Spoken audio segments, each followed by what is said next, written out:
or secular, people around the world call for forgiveness. But forgiveness can be rather tricky, especially when so many institutions and individuals will gaslight people with forgiveness, with words such as, where you know, if you were really spiritual, you would have forgiven me already. And so many times we gaslight ourselves by thinking, if I truly forgave him, I would forget what he did. I haven't forgotten what he did, therefore I'm not spiritual. For instance, if someone is prone to jabbing and to punching us in the nose, it may be wise to forgive them, but stay out of punching range or kicking range or shooting range, and perhaps just love them from far. One of the deeply, deeply troubling things about forgiveness is that so many individuals, so many institutions, both secular and religious, do not offer useful techniques to forgive. They teach people to forgive, but they don't teach them how. Or if they do teach them how, they use things that don't work or just multiply their neurosis like bunnies in the springtime. Hey, you were just brutalized, but if you don't forgive the person who brutalized you, you're going to burn in hell forever because God is love. Really? That doesn't help people. That predicates people already know how to forgive. You're just trying to get them to do something they don't know how to do, which is absurd. That's like a kid buying a model car, and they open up the box, and the instruction says, you paid good money for this. Why haven't you built it yet? Oh, no instructions. Why don't you tell me how? So let's look at two techniques that are integral to forgiveness. The first part is terrifying. It's mindfulness.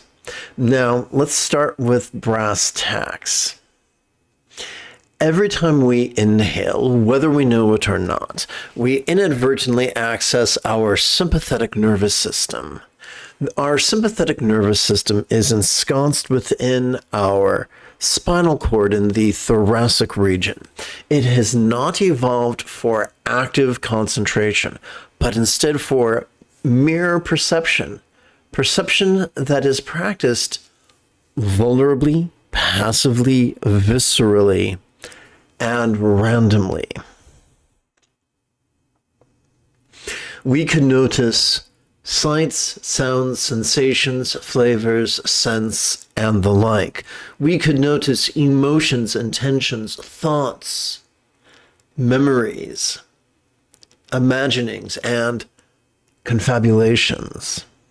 We could recall the cruelties that have been perpetrated against us. We could recall the look of pleasure, delight, and contempt upon the face of those who did unspeakable things to us. And that is some scary ass shit. Now remember, this is spontaneous. As we sit in meditation in an impeccable posture, when our body and brain decide it's right, they might give us a slideshow or an instant replay or a fantasy based on a real event or a dramatization based on a real event of what we have already endured, literally or categorically.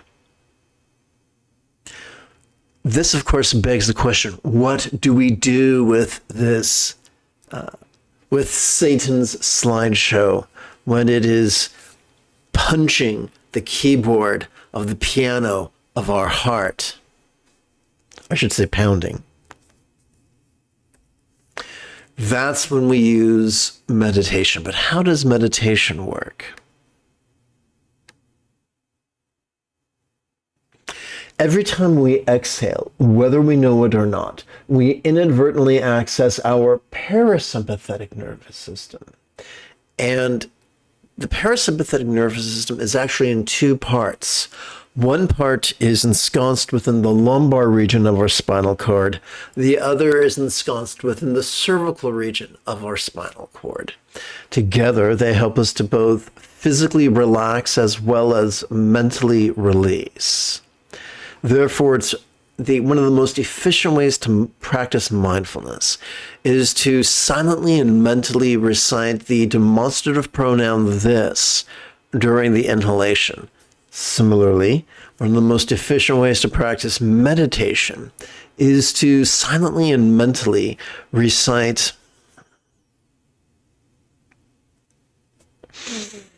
the one-syllable verb ease during each exhalation. Now, is this simple? Yes. Is this easy? Not all the time. Sometimes difficult things come up. And sometimes when difficult things come up, it feels counterintuitive to relax during the following exhalation.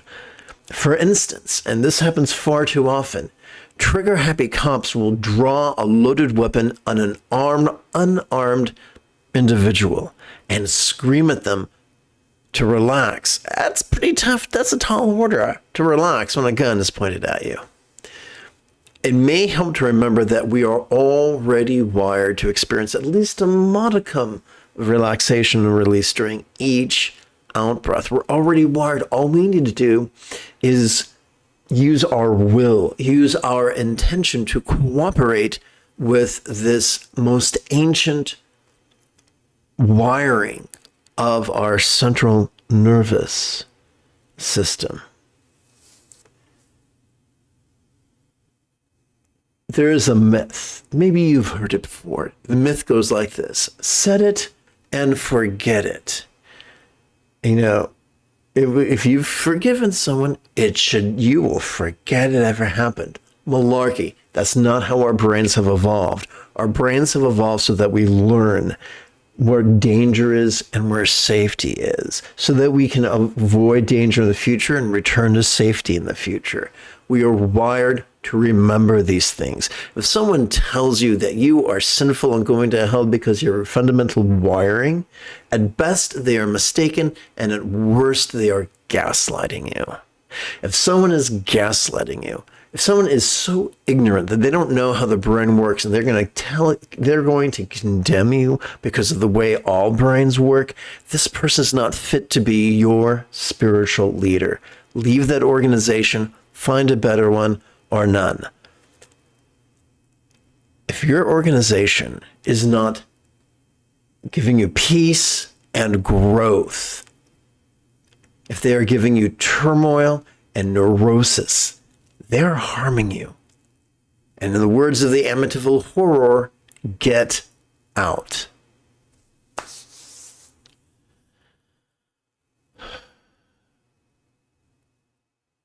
There are survivors of childhood molestation who are confronted by their siblings, who say, you know, your resentment of the way father raped you was difficult for us. And if he really loved us, you would just forgive him and forget. If it really happened at all, and you're not just making it up. Ah, yes. Family, the group of people we had no choice but to deal with for X number of years. There are always going to be fools and there are always going to be fiends. As we grow in maturity, as we grow in wisdom, we'll be able to recognize them and either educate them or sidestep them or simply love them from a great distance. In the words of Dolly Parton, get off the cross, someone needs the wood. There's no need for you to be further tormented by the folly or villainy of others. Together as a team, I think it could be quite lovely if we chanted the Monday morning excerpt from Song of Enlightenment, composed by Yongjie Wanjue, translated into English by Red Pine, adapted and amplified by yours truly. Now, this is important for the remainder of the live stream. If at any point you have a specific question about Buddhist meditation, Buddhist philosophy, Buddhist chanting, or how to apply them to your life, simply type the question in great detail in the chat window. If you're using a laptop or a desktop, the chat window should be on the right. If you are using your smartphone, vertically, the chat window is right here.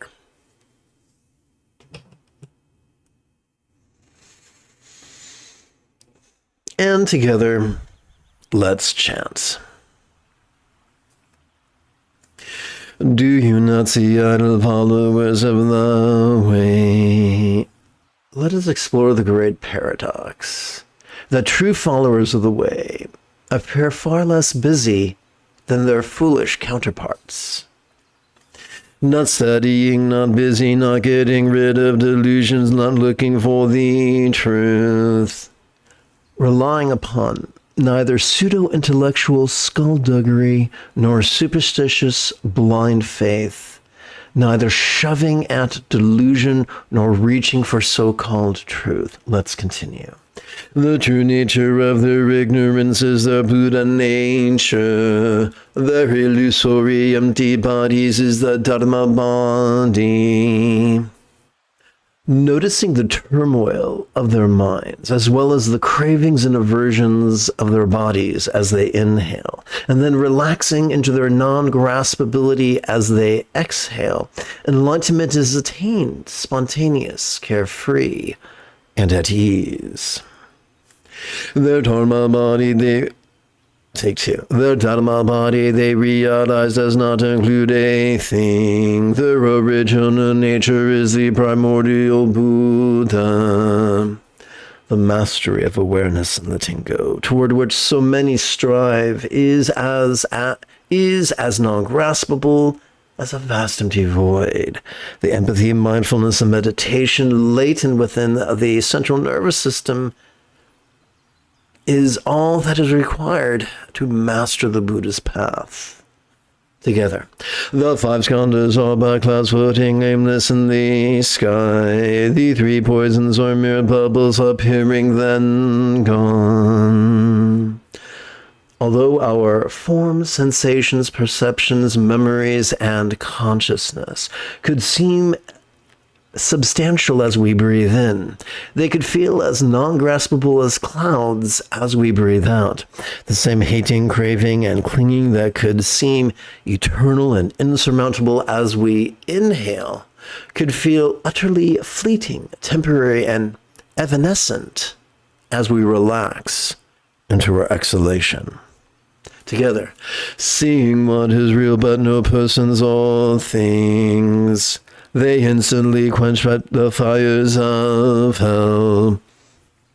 Although inhalation could perceive persons and things, the relaxation and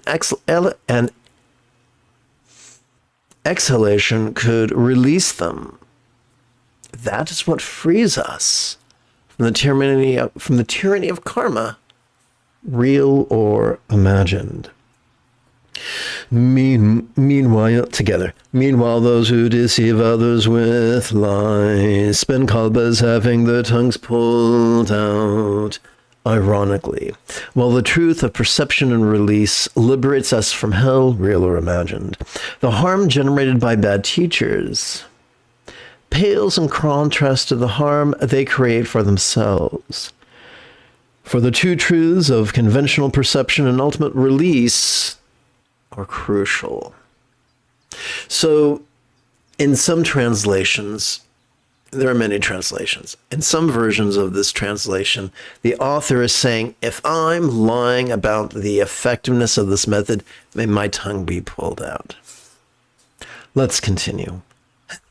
After an Addams Family grotesquerie. Suddenly understanding is Tathagata meditation. Every practice and perfection present in your body. With the wisdom of mindfulness latent within our sympathetic nervous system, the wisdom of meditation pre-installed within its parasympathetic counterpart.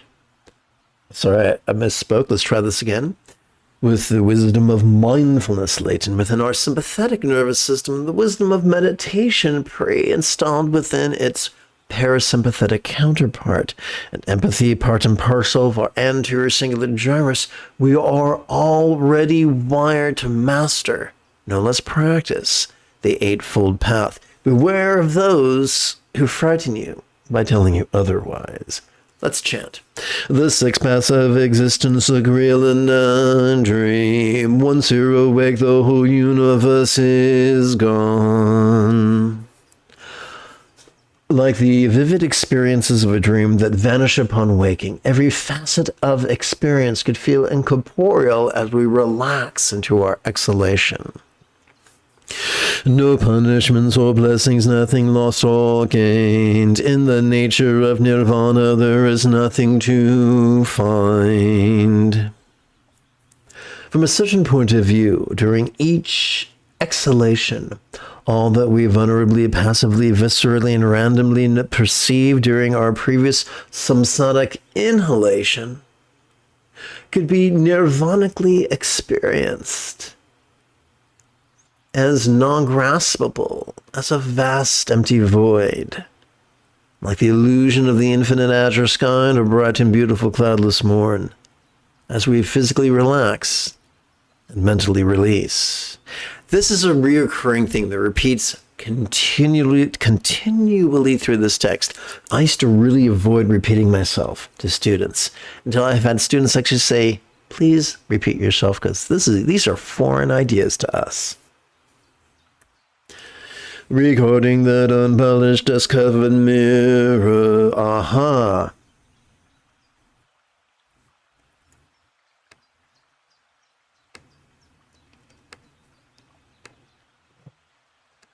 Regarding that unpolished, dust-covered mirror.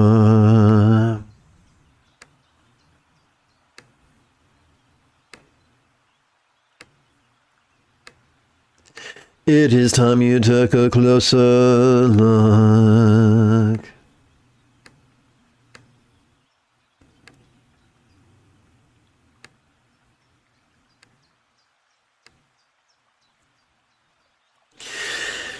Now is the ideal time, and here is the best place to question our limiting preconceptions, though familiar they may seem. Now, I have trouble pronouncing this name. Remember Hui Neng's teaching in the Platform Sutra, the mirror dust, act of dusting, and the one who dusts. Each are as non-graspable as a vast empty void. Noticing each as we inhale and releasing each as we exhale, this is the Buddha's way.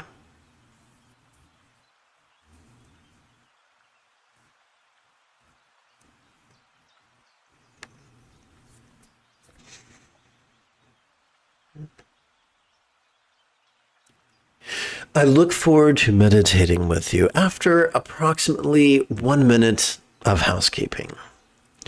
This is Lama Jigme Gyatso of the Buddha Joy Meditation School. I've spent more than half my life studying, practicing, and reverse engineering every teaching and technique of each school of Buddhism, so that I could play the Yoda to your Luke Skywalker and help you to quickly and easily become the person that your dog already thinks you are. Welcome to Meditate Like a Jedi, which is made possible due to the generosity of viewers just like you.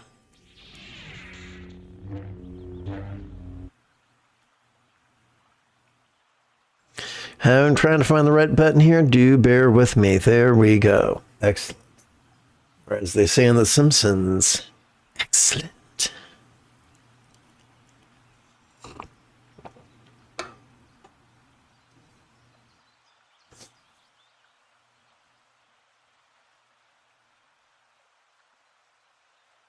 Okay. Together as a team, let us chant the concise recitations of empathetic bodhicitta and enthusiastic refuge. We'll begin with the longer triplet chant.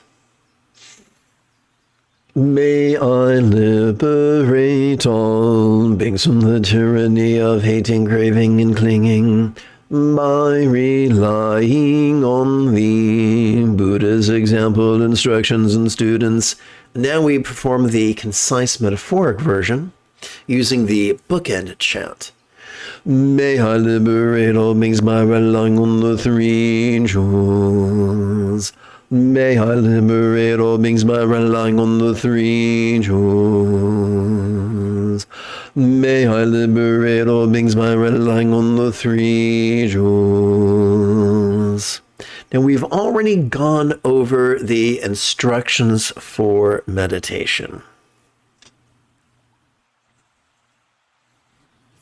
So now, together as a team, let us meditate as transformatively as Yoda on Dagobah under the guidance of the incorporeal Qui-Gon Jinn. Or I should say, under the guidance of the Force Ghost of Qui-Gon Jinn.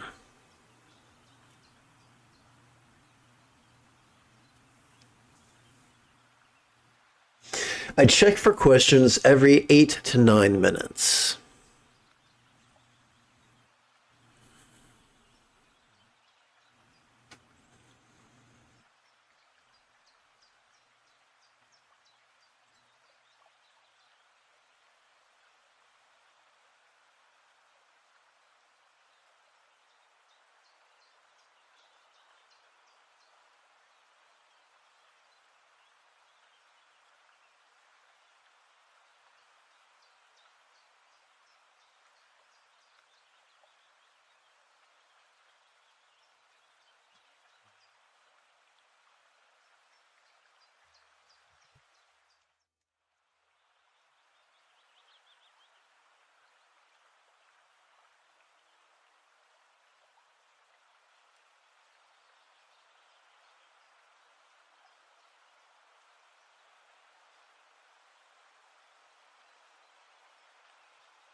Let's take a moment to consider some of the tactics used by cults. Cults aren't interested in the empowerment of their members. They are interested in the exploitation of their members. They're interested in taking as much time, energy, resourcefulness, and money as they can away from their members. One of the ways they do that is by using a self-reinforcing lie. Here's how it works. Oh, you're feeling a negative emotion right now because you've yet to purify, fill in the blank. And then every time they feel that disempowering emotion, they're either told or they remember being told that the reason they're feeling that is because they have yet to truly purify something or another. But that is the opposite of what the Buddha taught. The Buddha did not teach that the only reason we experience things is because we are impure. He taught the opposite, that we must practice mindfulness. We must notice things. We must notice the circumstantial, the physical, the interpersonal, and the mental. We must notice the external, the internal, the physical, the mental, the pleasurable, the painful. We must notice the interesting, the boring, the glorious, and the grotesque. And we must do so vulnerably, passively, viscerally, and randomly. When we feel an emotion or a memory or a confabulation or an imagining, that is not a symptom of a problem. We are designed to do that. We evolved to do that as a survival mechanism, to avoid peril, to anticipate peril, to prevent peril.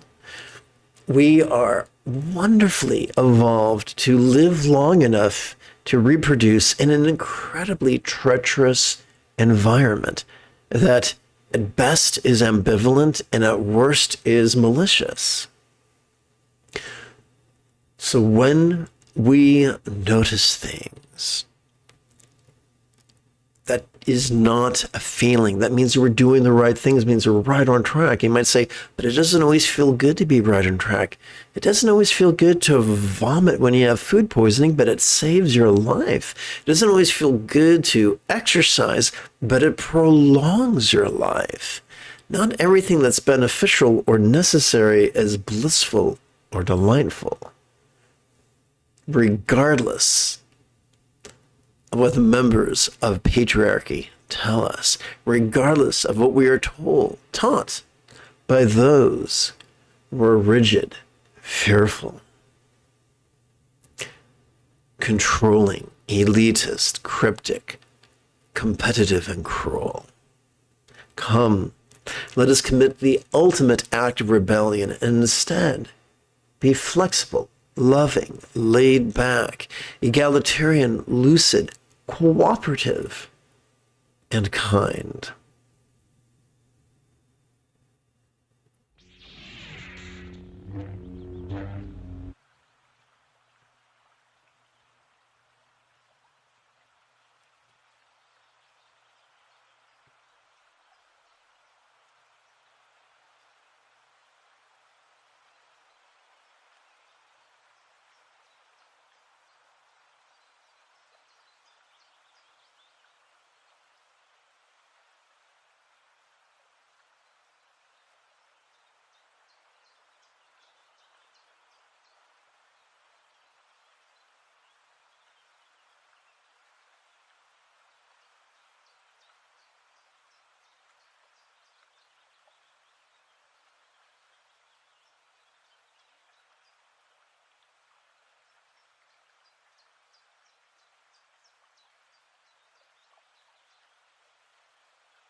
I remember many decades ago having a conversation with a church leader who explained with a predatory glint in her eye that who we are when we are our most tired, or who we are when we are in our greatest moment of pain, is who we really are.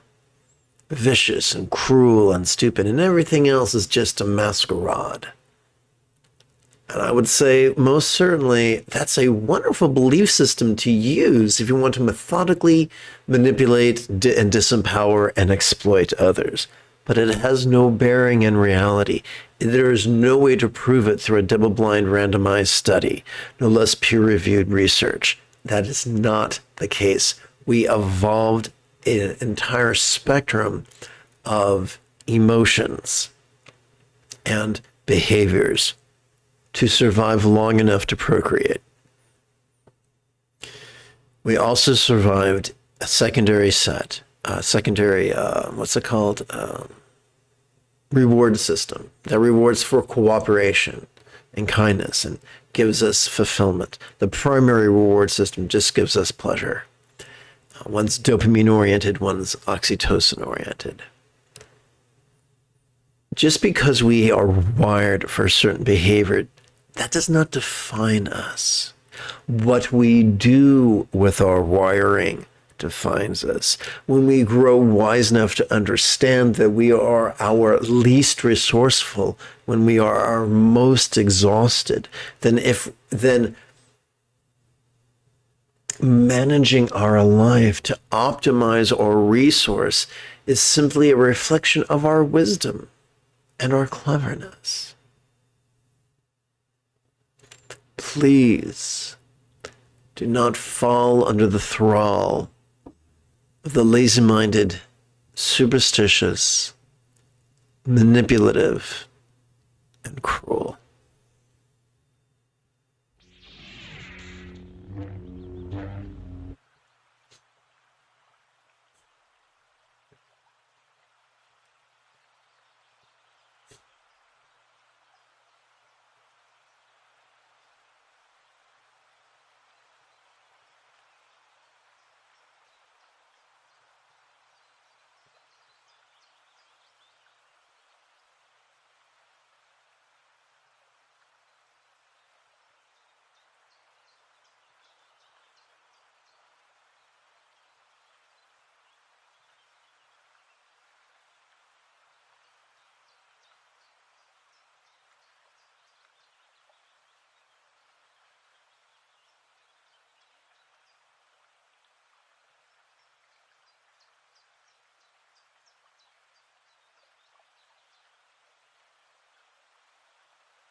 In some manufacturing concerns, there is a division of labor. There are engineers and chemists and scientists working to make and improve products. And then there are sales staff who go and make sure that the products or services have buyers and customers. And sales is important. You know what they say, product minus sales equals scrap. But how foolish would it be if an institute or a conglomerate or a manufacturing concern based its business decisions on the impulses of the sales staff rather than the science and expertise of its science and engineering staff? This seems rather obvious, but did you know in some so-called spiritual organizations, they denigrate the scholars who study the ancient texts. They denigrate the yogis who practice the ancient texts and laud the charismatic and manipulative evangelists and preachers who share the texts and techniques with others, or at least give lip service to. I kid you not, there are many religious institutions whose choices were made by those who have neither the intellectual training, familiarity, or expertise with their so-called holy scriptures, nor the yogic expertise of practicing them. For as little as 10,000 hours of formal practice or 10,000 hours of formal study, they ignore them and just listen to their quasi-salesmen.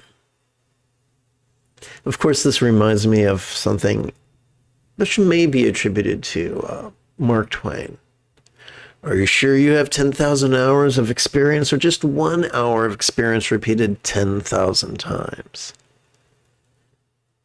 Not all who claim to be scholars or yogis are scholars and yogis, and not all who lead or qualify to lead, regardless of their beauty or charm or popularity. In junior high, one of my history teachers explained to me that during World War II, there was a common denominator between the major leaders of both the Axis and the Allies. And that was they were all compelling public speakers. In the age of radio, they all had to be compelling public speakers. Just because someone's a compelling public speaker, just because someone is charming and charismatic, does not mean they're wise. It does not mean they're good. Crocodiles can cry tears. Doesn't mean they need us to go and run in the water and hug them.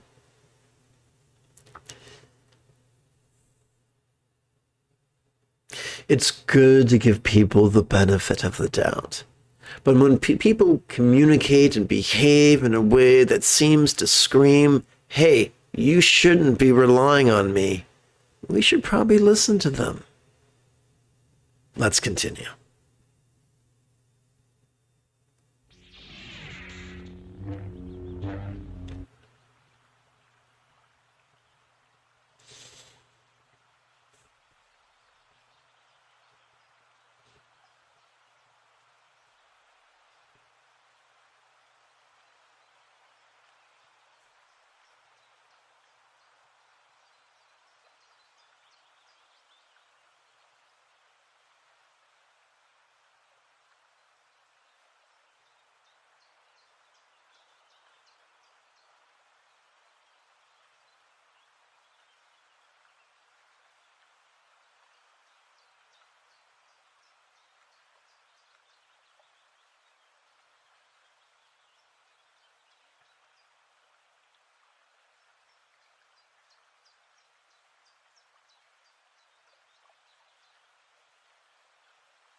There are many so-called spiritual organizations.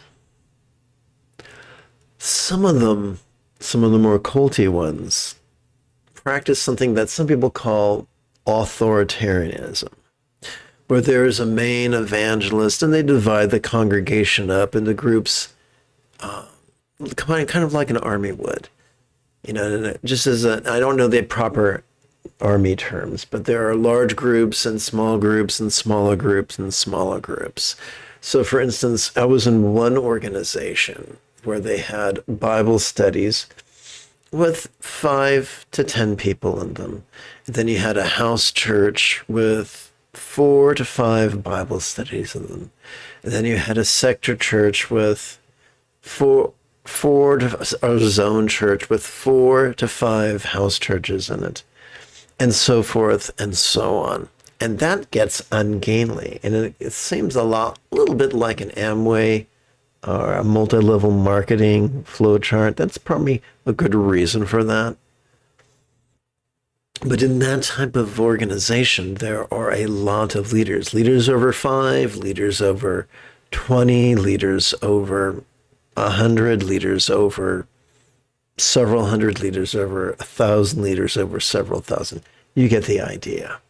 With all those leaders who are not trained to be scholars and who are not trained to be yogis, there's a huge probability that they will say or do the wrong thing, sometimes innocently, sometimes maliciously. And in that type of an organization, in any organization like it, there's often a dogma that says the real or imagined celestial entity or cluster of celestial entities that you believe in or pretend to believe in has put this person in your life for a specific reason. And it's your job to submit to them, no matter what they say, no matter what they do, regardless of how cruel or harmful it is. For to rebel against that person in your life is to rebel against, once again, that celestial entity or cluster of celestial entities, real or imagined. I've seen that in Taoism, I've seen that in Buddhism, I've seen that in Hinduism, I've seen that in Christianity to one degree or another.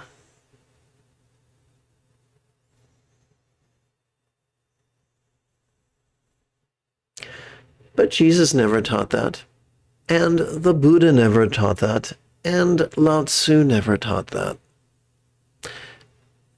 And Krishna never taught that. Flow like water. When water finds an obstacle, it flows around it.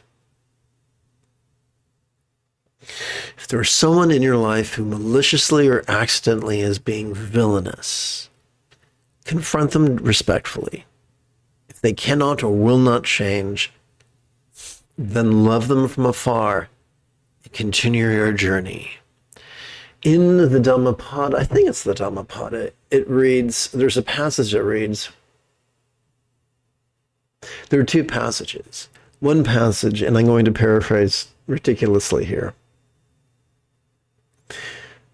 Ananda said to the Buddha, "Is it true, Lord, that half this life is about wholesome relationships with wholesome people?" To which the Buddha responded, "Oh, don't say that. It's not half. It's the entirety of the spiritual path." And yet the same Buddha also advised, do not walk the path with a fool, or better yet, better to walk the path alone than in the company of a fool. In the company of someone who is maliciously harmful or willfully ignorant of their harm.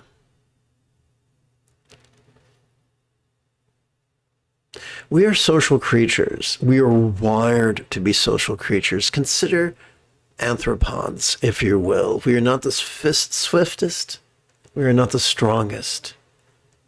We are neither armed with claw nor fang. Our survival has always depended upon cooperation. But cooperation with the cruel, or Cooperation with the willfully foolish is not always possible. And even though solitude or near semi-solitude can undermine our chances of survival, sometimes it is what we must do. Sometimes our very grasp on love and kindness depends on us being separated from those who are tormenting us. Far too often, victims become villains. One only has to watch the behavior of my cousins in Israel to see that, yes, that's a distinct possibility. Victims can become villains. It's been said that although psychopaths are born, sociopaths are made. Like a great demonic Build-A-Bear store in some celestial shopping mall. So, if there are people in your life who are undermining your physical or spiritual survival, gently, politely confront them. If they are an intimate partner and you wish to involve a third-party counselor, that's great. If they can't or won't change and their presence is destructive, there's nothing wrong with leaving. And sometimes it's the wisest thing to do.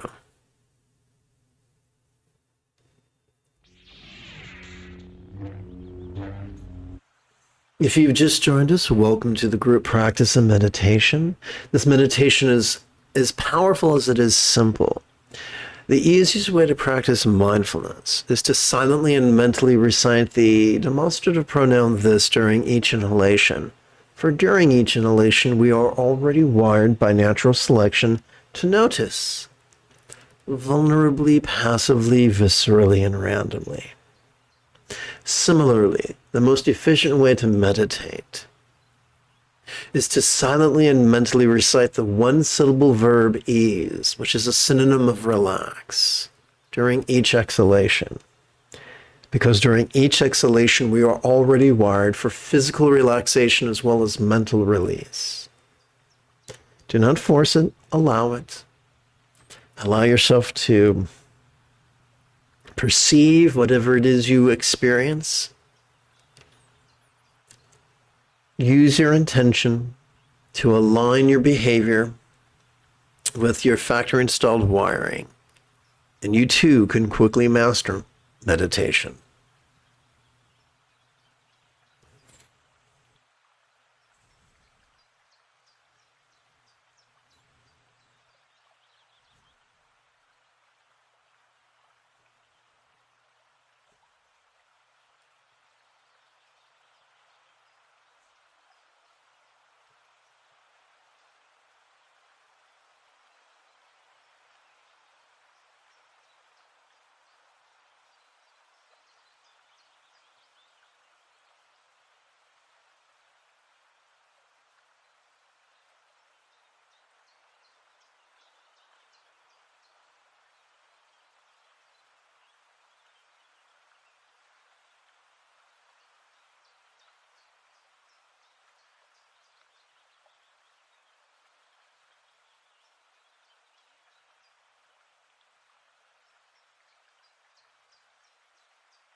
After World War II, there were a series of trials. I don't remember where, but the location became the name of the trials. If you remember that location, the name of the trials, please write it in the chat window.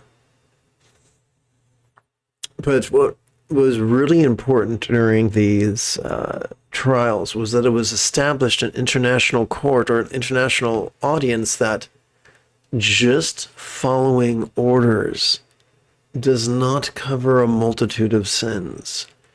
we are responsible for our behavior.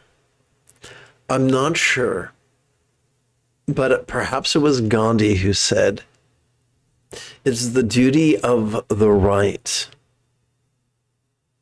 to disobey unjust laws. Now, is there sometimes a consequence? Yes, there is.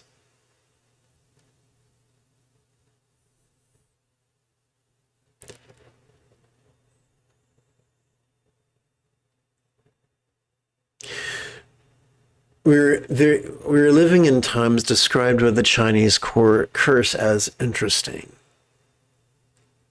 where late-stage capitalism is not only fueling climate change, but driving the resurrection of fascism, and where bizarre international alliances are causing countries to come to the defense of other countries in their alleged right to commit genocide.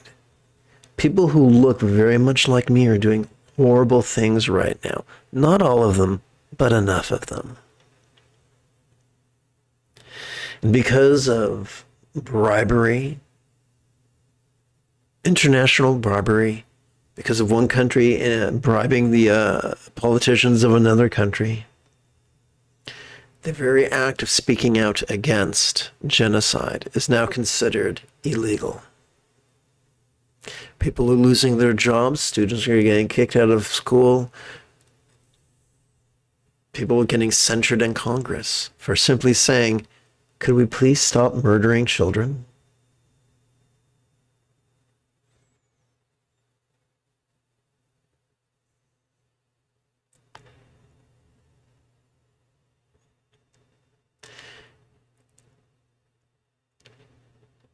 There are times when saying the right thing and choosing the right thing and doing the right thing is expensive.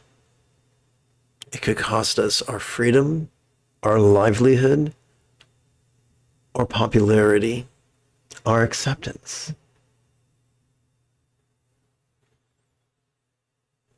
We have to remember fundamentally, we are wired to notice and release and love.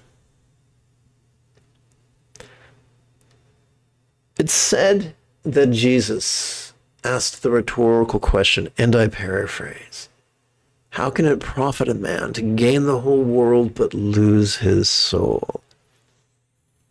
If we do not live in integrity with the tissues of our central nervous system that have evolved to notice and release and love, then although we be employed, although we have prestige, although we have enrollment, although we have freedom, we will be hollow inside, living with a lack of integrity.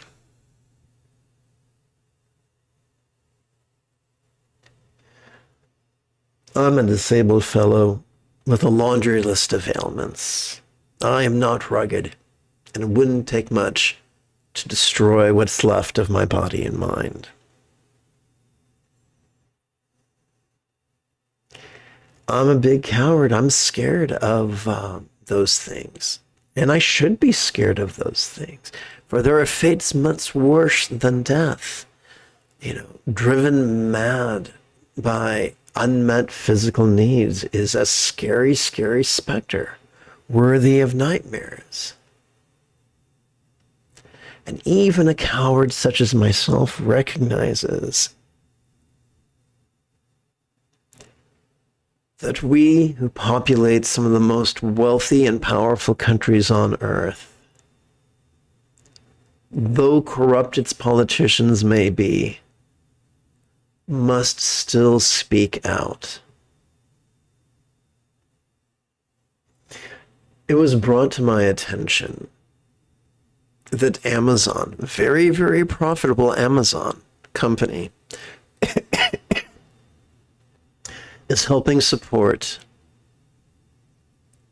the Israeli Defense Forces and what they're doing to women and children and civilians. And then an easy thing we can do to send them a message is this.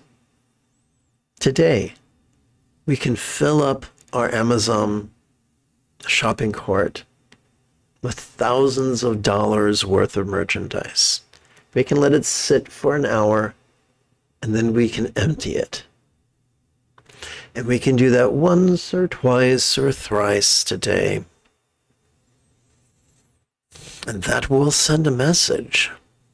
That will send a very large message. Let's continue meditating.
Your eyes are closed. This would be a good time to open them. Give yourself a minute or two to acclimate.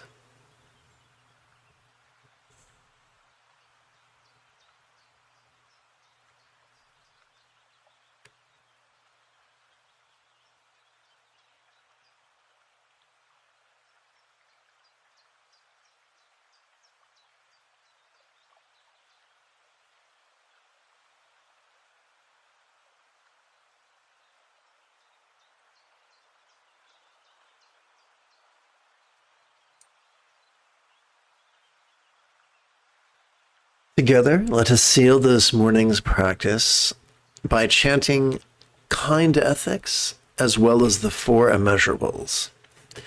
May all beings practice have kind communication, conduct, and calmness, flow spontaneous and uncontrived. May everyone be free from misery. May everyone be happy. May no one be separated from the happiness. May everyone have balance from the tyranny of hating, craving, and clinging, freed. If you feel that I have earned it, you could give this live stream a thumbs up. You could even help support this channel on Patreon.